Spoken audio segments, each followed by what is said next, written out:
At a military chemical defensive facility 70 kilometers north of Baghdad, UN inspectors break new ground, entering what the Iraqis call a sensitive site.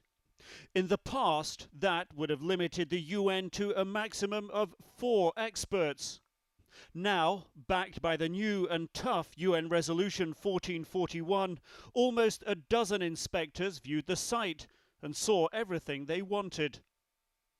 To the south, nuclear experts spent 3 hours inspecting a light engineering factory. Immediately following their visit, Iraqi technicians were back at their precision engineering equipment. The computer-controlled machines, documented and tagged by the UN experts in the 1990s, on this day of interest to the new UN inspectors.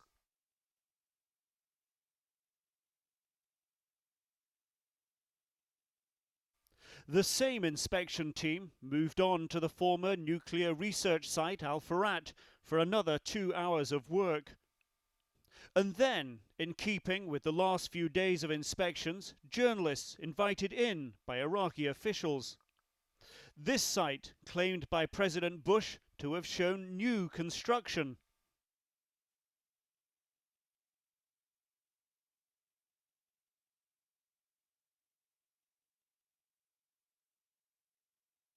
Like all officials we meet after inspections, Abbas appears to be on a charm offensive with journalists.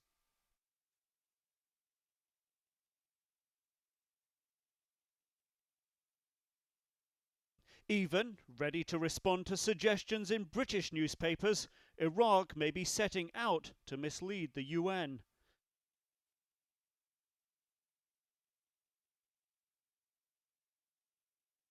The reason Iraqi officials say the international media is getting access to cover the inspections is because they have nothing to hide. However, in Iraq, the inspections appear to be getting little coverage. Despite fielding their own camera crews to cover the UN inspectors, Iraqi TV plays the story low in broadcasts, often without pictures. Newspaper headlines have also been short on inspection details, just a brief mention. Most here, however, are getting their government's message. Our leadership says the truth, so we're sure the inspectors won't find anything, he says. As for the inspectors, they say they'll keep looking. Nick Robertson, CNN, Baghdad.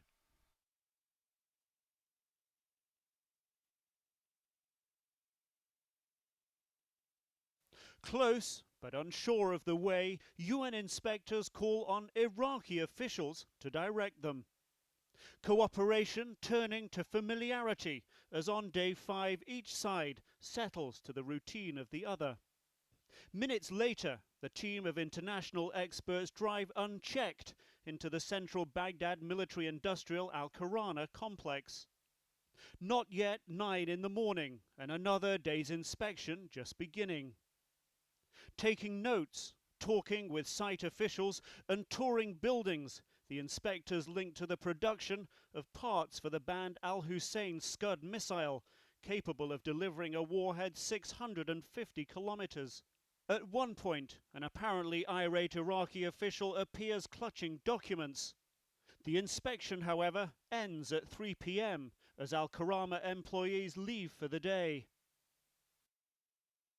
By the time journalists invited onto the site, the buildings are locked. Officials denying production of Scuds, but not denying production of the allowed for shorter 150-kilometer range missiles. The deputy director asserting the inspectors had enough time to do their work.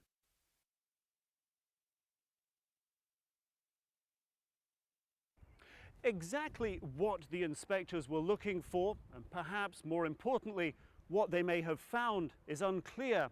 That they spent more than 6 hours searching this facility, which is moderate size compared to some, is an indication of just how long the inspection process could drag out.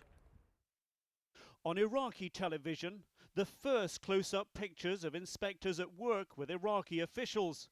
A sign the Iraqi government sees the relationship between the two sides developing positively.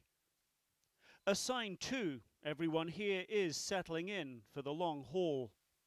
Nick Robertson, CNN, Baghdad.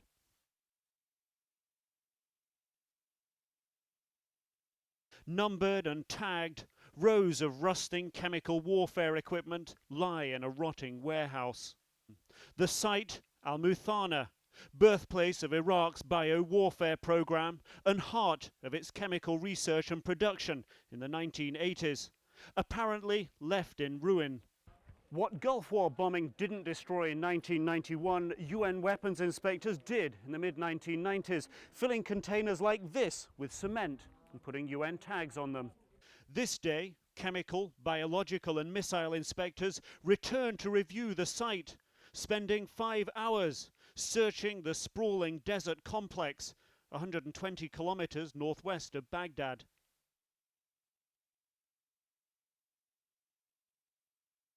Apparently getting good cooperation, despite Iraqi displeasure with their presidential palace inspection the previous day. An indication of that cooperation, getting a mobile crane into the site to move some containers. According to site officials, however, the chemical and biological warfare programs stopped a long time ago.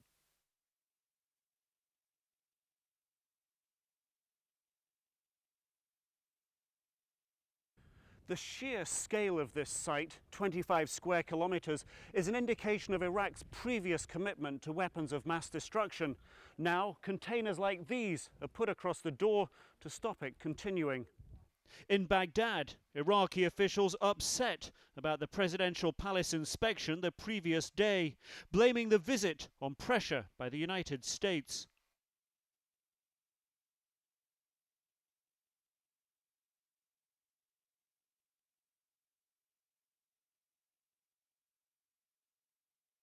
Inspectors, for their part, saying they feel caught in the middle.